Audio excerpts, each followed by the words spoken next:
What does it look like to be on fire for Jesus? When I think about, a couple things comes to mind. The very first one, God is a consuming fire. I just remember of the story of a group of ladies who had gotten together for a Bible study, and they were going over Malachi, and where he talks about he refines silver, right? You know, he burns off the dross. And I remember they were really inquiring about that. So where one lady went out and, to shadow a silversmith and was asking him questions of, the process of it all, and how he places the unrefined silver in the hottest point of the fire, and how he has to keep a watchful eye, because if it goes for too long, it gets damaged. I love how at the end she asks, when do you know when, the purifying process is done? Without missing a beat, says, when I can see my image in the silver. And so that's what reminds me of this daily coming before the Lord. This knowing that we can't conjure up anything. It all comes from the Lord. I think about being on fire for the Lord.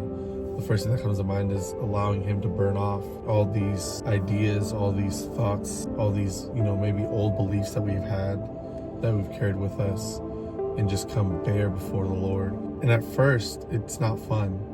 Coming to know the Lord is a lot of unlearning a lot of things in order so I can be taught by him. And after that happens, though, there should be, and there is, for those who come in contact with fire, with the Lord, there's a visible change. And then out of that comes the fruit. So, being on fire for the Lord is just a burning desire to be with him, to be one with him, because our ways are not his ways.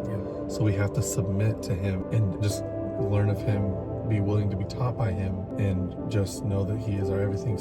Allowing him to burn off all that needs to be burned off, so that he can place his fire, his burning desire, his Holy Spirit in us to want to do that now on a daily basis.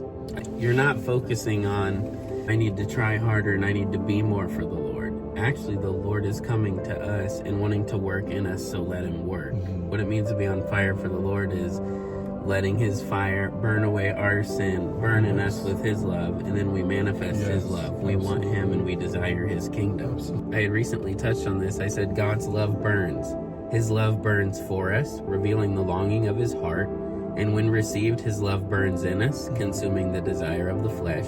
On the other hand, if the beauty of God is rejected, the salvation rescue of God spurned, this fire burns against us. When God's love is received, God's nature refines, and this melting of the love of God strips us bare, resulting in the singularity of love toward Jesus. God's love satisfies us out of sin. We are perfectly known there. The focus is God's love. We didn't love him first, he loved us first. Receive the love of God and be transformed by the love of God to bear that nature of Jesus.